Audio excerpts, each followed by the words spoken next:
Bapak, Ibu, Saudara sekalian. Kita mau siapkan hati kita untuk menyembah Tuhan di pagi hari ini. Dan kita mau letakkan segala sesuatunya di hadapan Tuhan. Terima kasih Yesus, terima kasih.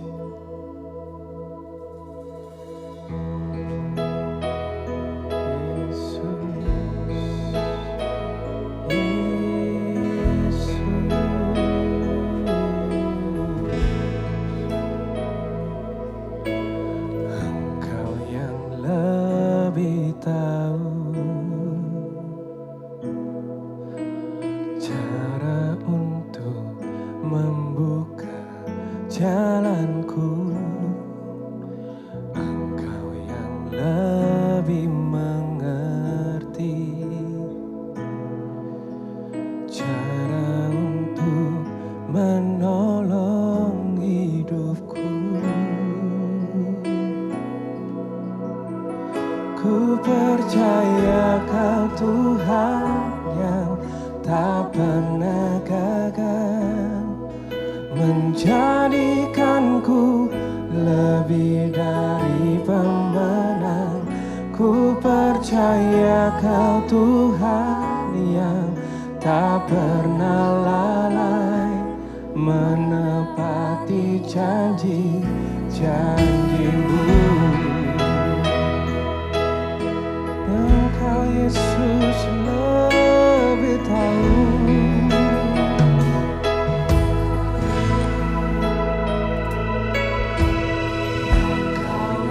lebih tahu. Cara untuk membuka jalanku, Engkau yang lebih mengerti cara untuk menolong hidupku. Percaya Kau Tuhan yang tak pernah gagal, menjadikanku lebih dari pemenang. Ku percaya Kau Tuhan yang tak pernah lalai, menepati janji-janji-Mu. Ku percaya Kau Tuhan yang tak pernah gagal, menjadikanku lebih dari pemenang. Ku percaya Kau Tuhan yang tak pernah lalai, menepati janji-janji-Mu. Oh Yesus, ku percaya.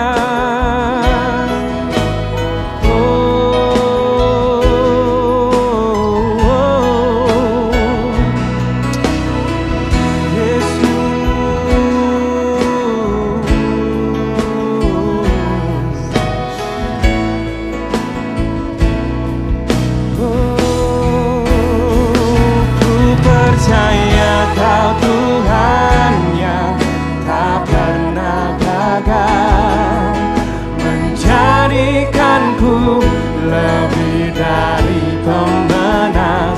Ku percaya Kau Tuhan yang tak pernah lalai, menepati janji-janji-Mu, menepati janji-janji-Mu, menepati janji-janji-Mu.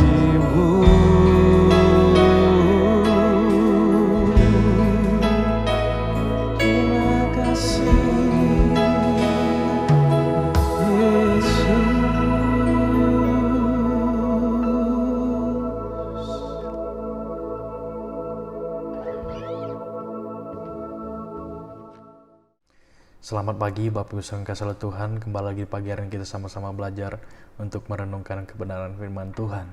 Mari kita buka Alkitab kita dari Amsal 4 ayat yang ke-23. Dikatakan, jagalah hatimu dengan segala kewaspadaan.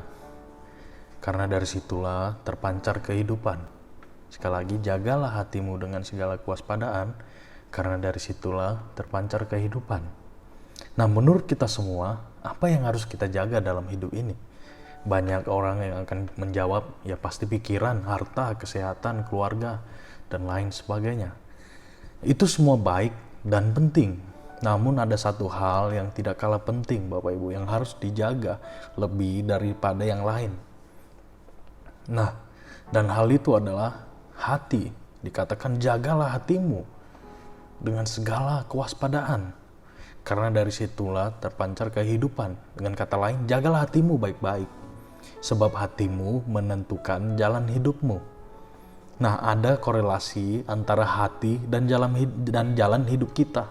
Ada orang yang berkata bahwa otak manusia yang menentukan jalan hidup, tetapi Alkitab berkata bahwa hati kita lah yang menentukan jalan hidup, bukan otak kita. Nah, perlu diketahui bahwa kata jagalah dengan segala kewaspadaan memiliki makna seperti di suatu tempat, yang ada tempat yang harus dijaga. Seperti digambarkan suatu penjara di mana penjaga dengan sigap dan siaga berdiri untuk menjaga. Demikian juga pula hati kita, Bapak Ibu. Haruslah dijaga dengan demikian rupa, karena hati adalah pusat dari seluruh kehidupan kita mengalir. Nah, tentunya kita perlu pertolongan Roh Kudus untuk menolong kita menjaga hati kita, karena dengan kekuatan kita sendiri pastinya kita tidak mampu. Nah, di sini kita melihat contoh seperti yang Daud lakukan. Sangatlah penting bagi kita senantiasa untuk memohon kepada Allah agar Ia membersihkan hati kita dari segala kejahatan. Dalam Mazmur 139 ayat 23-24 dikatakan, "Selidikilah aku ya Allah, dan kenalilah hatiku. Ujilah aku dan kenalilah pikiran-pikiranku. Lihatlah apakah jalanku serong, dan tuntunlah aku di jalan yang kekal." Lihatlah apakah jalanku serong, dan tuntunlah aku di jalan yang kekal, dikatakan Daud. Nah, pertanyaannya bagi kita di pagi hari ini, kenapa begitu sangat penting untuk kita menjaga hati? Di sini saya mencatat ada 3 poin yang akan saya bagikan. Yang pertama adalah hati dapat meningkatkan imunitas tubuh. Kita sudah tahu ini. Amsal 17 ayat 22 dikatakan, "Hati yang gembira adalah obat yang manjur, tetapi semangat yang patah mengeringkan tulang." Saya tidak perlu menjelaskan lagi. Pasti kita sudah mengerti apa yang dimaksudkan ayat ini. Dan Bapak Gembala juga sudah menyampaikan bahwa begitu pentingnya hati kita gembira dalam menghadapi masa-masa sulit ini. Begitu pentingnya kita bersukacita di dalam Dia. Dikatakan bersukacita itu yang berasal dari dalam, bukan berasal dari apa yang ada di luar. Itu berbeda dengan happy, senang, itu berasal dari luar. Sedangkan sukacita ketika kita memiliki hubungan intim dengan Tuhan yang berasal dari dalam, natural. Yang kedua, kenapa begitu penting kita menjaga hati kita? Yaitu adalah pohon dan buah. Maksudnya di sini adalah dalam Matius 12 ayat 33 dikatakan, "Jikalau suatu pohon kamu katakan baik, maka baiklah pula buahnya. Jikalau suatu pohon kamu katakan tidak baik, maka tidak baik pula lah buahnya. Sebab dari buahnya lah pohon itu dikenal." Ayat yang ke-34 dikatakan, "Hai kamu keturunan ular beludak, bagaimana kamu dapat mengucapkan hal-hal yang baik, sedangkan kamu sendiri jahat?" Selanjutnya, karena yang diucapkan mulut meluap dari hati. Nah, Allah menggunakan kiasan di sini untuk mengatakan kepada kita bahwa apa yang dihasilkan orang dari seseorang adalah hasil atau cerminan dari apa yang ada di dalam hatinya.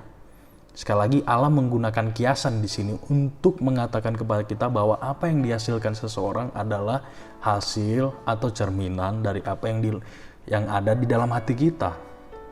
Nah, hati yang baik menghasilkan buah yang baik. Hati yang jahat menghasilkan buah yang jahat.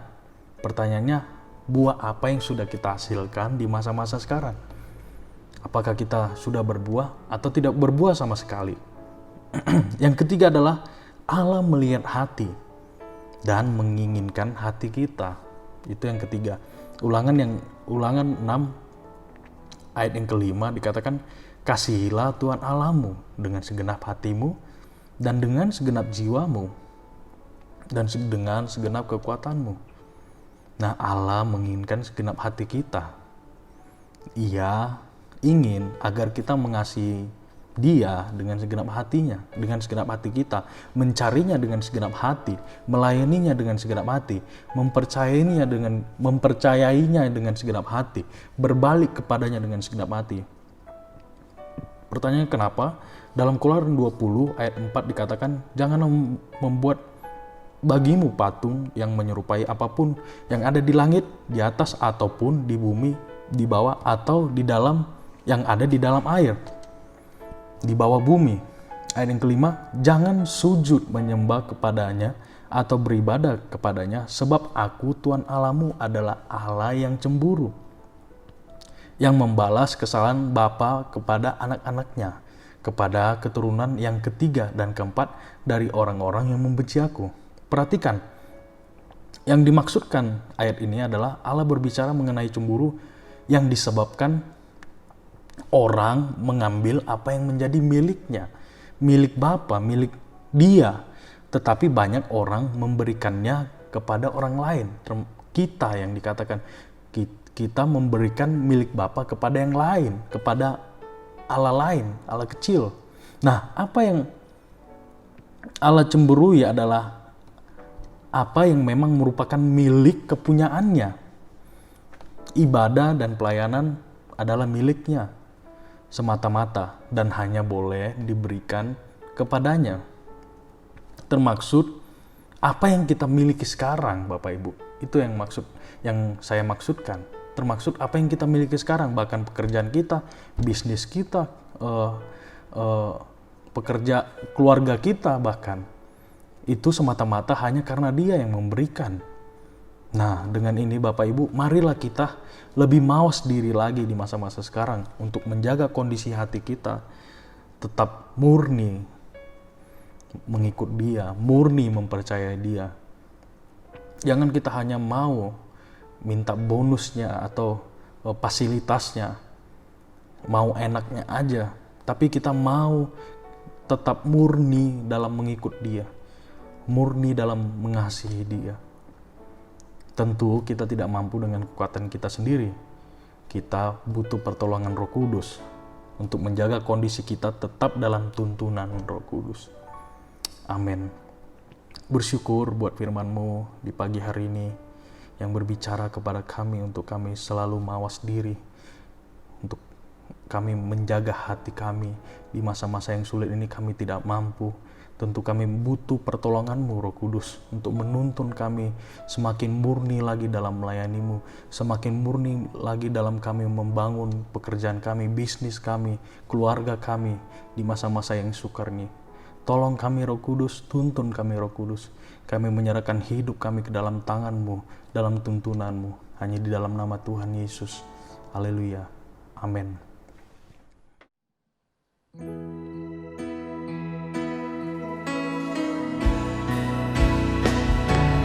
Percaya Kau Tuhan yang tak pernah gagal, menjadikanku lebih dari pemenang. Ku percaya Kau Tuhan yang tak pernah lalai, menepati janji-janji-Mu,